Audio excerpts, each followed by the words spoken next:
దేవుని నామానికి మహిమ కలుగునుగాక. నేను కర్ణాటకలో ఉండే ఉత్తర కన్నడ జిల్లా నేను ఉంటాను. నా పేరు రామ్దాస్ కుట్టి. 28 సంవత్సరాలు హెబ్రోన్ ఫెలోషిప్లో భక్త సింగ్ సహవాసంలో పెరిగిన వాడిని.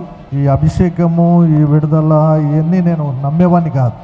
చాలామంది పాస్టర్ని ఇబ్బంది పెట్టాను ఒకప్పుడు. ఒకసారి నాలో ఈ పరిశుద్ధాత్మ అంటున్నారు, కానీ మా చర్చిలో ఎందుకు విడుదలలు కావు? అన్ని సాక్ష్యాలు చెప్తున్నారు, నాకు బాగైంది, విడుదలైంది, స్వస్థత అయింది అంటారు.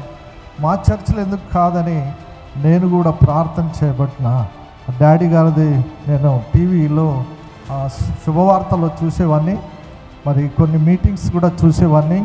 ఇవన్నీ విడుదల ఇలా జరుగుతాయి, మా చర్చిలో ఎందుకు జరగదని నేను ప్రార్థన పరిశుద్ధాత్మ కోసం 4 years ప్రార్థన చేశాను.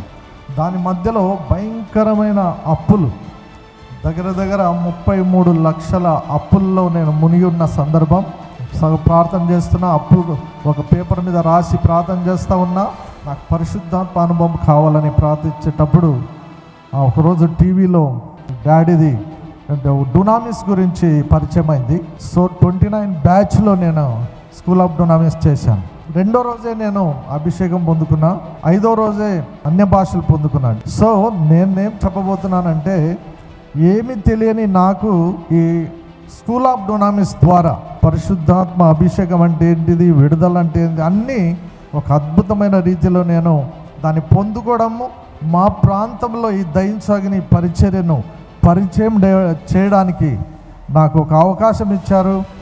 ఈరోజు 4 ప్లేస్లో దేవుని సేవ జరగడానికి మరి దేవుడు మరి డాడీ ద్వారా మమ్మీ ద్వారా ఇచ్చిన అభిషేకంతో అక్కడ విడుదల స్వస్థత కార్యాలు చేస్తూ సంఘాలు నడిపిస్తూ ఉన్నాం.